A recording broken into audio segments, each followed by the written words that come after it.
Perkenalkan, namaku Wahid. Aku adalah seorang karyawan di salah satu perusahaan cukup terkenal di Jawa Tengah. Aku bekerja sebagai karyawan full time, menjadikan sebagian besar waktuku tersita di tempat kerja tersebut. Oleh karena itu, aku hanya bisa pulang ke rumah seminggu sekali. Meskipun jarak dari rumah ke tempat kerja sekitar 3,5 jam, tapi aku lebih memilih untuk ngekos di sekitar kantor daripada harus pulang pergi. Karena terkadang sepulang kerja badan sudah sangat capek dan enggan untuk mengemudi. Di usiaku yang mendekati kepala 3, tidak jarang ketika di rumah selalu ditanya tentang pacar ataupun kapan menikah. Pertanyaan itu bukan saja terlontar dari saudara saja, akan tetapi kawan maupun orang sekitaran rumah juga tidak bosan bertanya akan hal itu. Aku selalu menjawab dengan santai, karena memang aku sudah mempersiapkan pasanganku sendiri. Aku menjalin hubungan lebih dari 2 tahun dengan Ririn tanpa sepengetahuan orang tua maupun teman-teman dekat. Dibutuhkan sekitar 2 jam dari kotaku jika berkunjung ke rumah Ririn. Dulu dia adalah teman satu kampus denganku. Sejak lulus kuliah, dia belum sempat aku kenalkan pada kedua orang tuaku, karena dia lebih dulu mendapat panggilan kerja yang mengharuskannya berpindah pulau. Hubungan pun kami lanjutkan dengan LDR. Kurasa hubungan jarak jauh ini sangat cocok, karena kami sama-sama sibuk sehingga tidak mengganggu pekerjaan masing-masing. Hubungan kami pun berjalan baik dan lancar hingga aku putuskan untuk melanjutkan ke jenjang yang lebih serius, yakni jenjang pernikahan. Hari itu pun tiba. Uang hasil kerja kerasku yang terkumpul kurasa sudah cukup untuk melamar atau mengadakan pesta. Saat itu aku pulang kerja langsung menuju ke rumah dengan perasaan sangat baik. Dengan segera aku meminta izin pada kedua orang tuaku.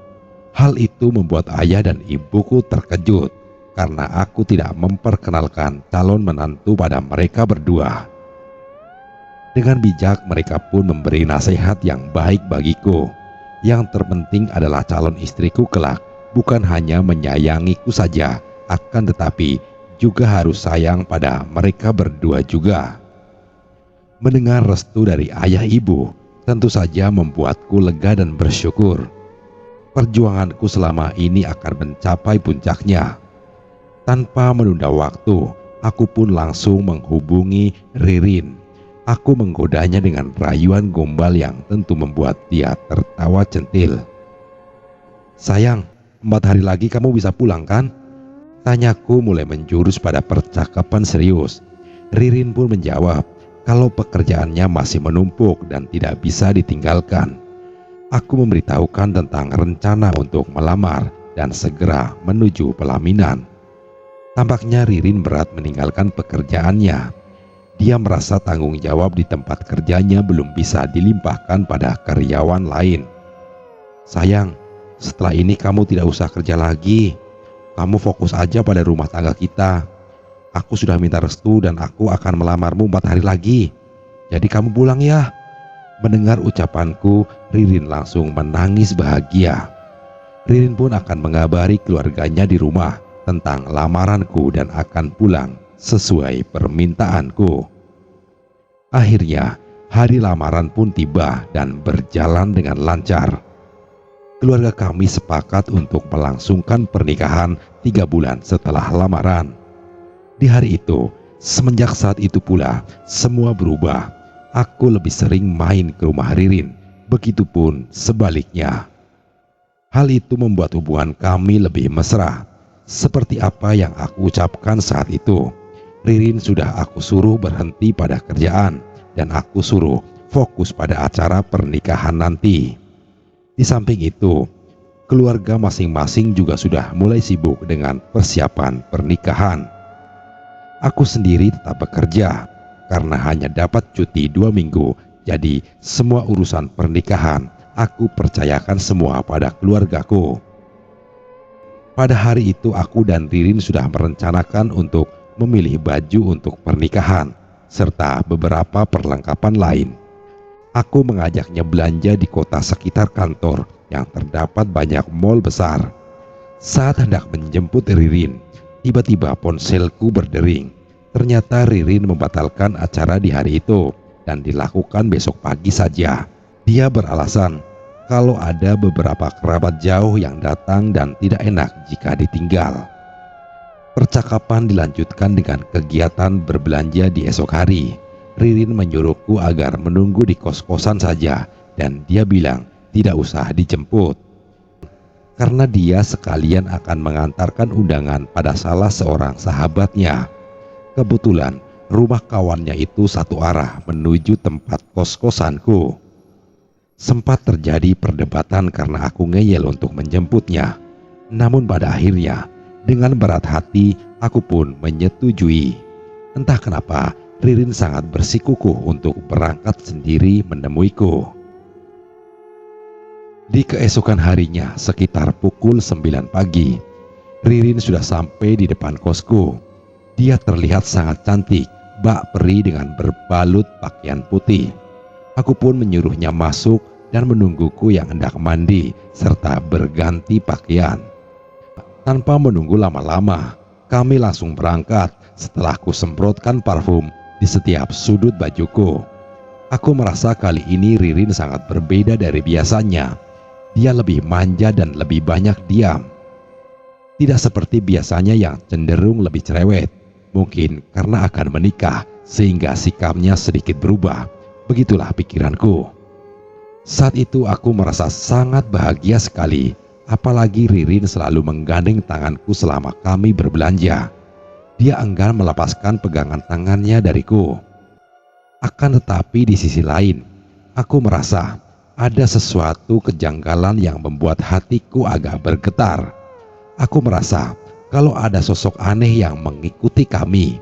Sosok tersebut bertubuh tegap cukup besar dengan memakai jubah hitam. Mukanya terlihat samar-samar karena tertutup jubahnya. Hanya sekilas tampak rusak dengan bola mata hitam semua. Penampakan sosok itu kutemui ketika beberapa kali aku melihat ke arah belakang dari pantulan cermin. Keberadaannya sekitar 5-6 langkah di belakang kami dan seolah mengikuti kemanapun kami melangkah. Setiap kali kutoleh, sosok yang sangat jelas terlihat di cermin itu sudah tidak ada entah kemana.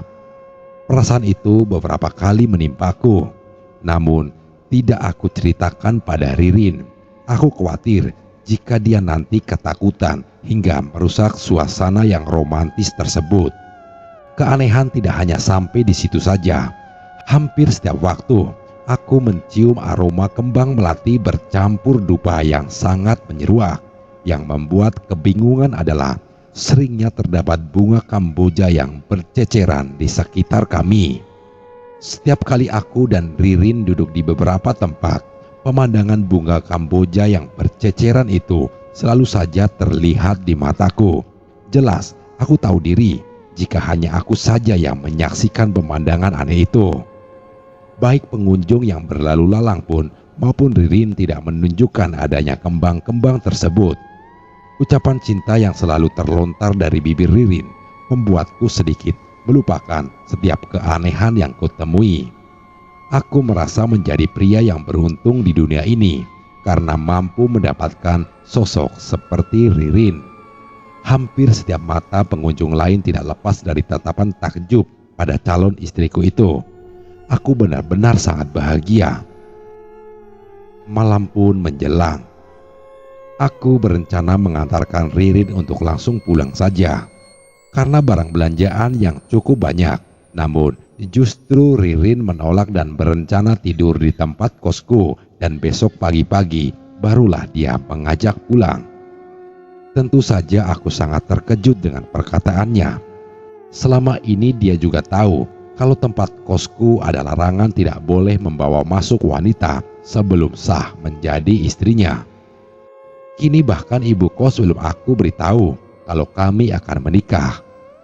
Selain itu, aku juga berpikir tentang bagaimana memberitahu orang tua Ririn. Saat itu kami pun kembali dalam perdebatan hingga pada akhirnya aku pun mengalah. Ririn telah sukses membuatku yakin bahwa semua akan baik-baik saja. Ririn kembali mengajakku jalan-jalan, lalu pulang jika malam telah larut di saat ibu kos juga penghuni lain sudah pada tidur. Aku tidak bisa lagi berpikir selain menyetujui kemauannya. Kita pun berkeliling kota dan singgah di sebuah taman hingga larut malam. Ketika di taman itu, kembali aku melihat bunga kamboja berceceran dan bau dupa yang menyengat hingga menusuk hidung. Semakin mencekam ketika ada beberapa orang lewat dengan wajah yang menyeramkan. Ada yang berwajah putih pucat, ada juga yang wajahnya lebam membiru. Sosok yang terakhir tampak ada goresan di leher seperti habis dicekik. Mereka mondar-mandir di depan kami berdua sambil sesekali melirik ke arahku. Sungguh pemandangan yang bagiku itu tidaklah wajar. Sebenarnya aku merasa merinding dan ketakutan, tetapi karena aku pastikan Ririn yang sedang sibuk dengan cemilan tidak melihat keanehan itu, maka aku pun menutupi kecemasan dan ketakutan yang aku rasakan. Lewat tengah malam, aku mengajak Ririn untuk pulang istirahat. Setibanya di depan kos, kekhawatiranku pun terjadi. Tampak ibu kos belum tidur dan masih sibuk nelpon dengan seseorang. Dia tepat berada di depan pintu gerbang sambil mondar-mandir. Saat aku masih kebingungan, tiba-tiba ibu kos yang melihat kedatanganku dan memanggilku. Dia bertanya tentang aku yang pulang sampai larut malam. Dengan gemetaran karena takut kalau dimarahi dan diusir, aku pun menjawab kalau habis belanja. Anehnya, ibu kos yang sudah selesai menelpon langsung masuk ke dalam tanpa bertanya lebih lanjut. Melihat itu, aku menatap Ririn dengan perasaan sangat lega. Di dalam kos, Ririn sangat manja sekali. Kami saling bercakap tentang masa depan yang akan kami lalui, tentang segala rencana yang akan kami persiapkan setelah pernikahan nanti, dan juga tentang masa tua di hari kelak. Sungguh malam panjang yang menjadi malam terindah bagiku. Cengkraman tangan Ririn semakin erat ketika aku hendak beranjak untuk tidur, meninggalkannya dengan lirih. Dia berucap bahwa apapun yang akan terjadi, jangan sampai aku meninggalkannya. Tampak bulir air mata mengikuti ucapan itu. Aku tersenyum, lalu mengucapkan janji setia sambil mengusap lelehan air mata bening di pipinya. Dan malam itu aku akhiri dengan memeluk erat lalu mencium mesra keningnya. Sekitar pukul 2:30 dini hari, aku terbangun saat terdengar ada suara orang mengetuk pintu. Ketukan itu terdengar sangat cepat dan tidak beraturan. Karena takut kalau ibu kos yang melakukan hal itu, sebelum aku buka, terlebih dahulu aku intip lewat balik tirai jendela. Dan betapa kagetnya aku saat melihat pemandangan yang sangat menyeramkan tepat di depan mata. Ada sosok lelaki tinggi besar dengan wajah yang sangat menyeramkan.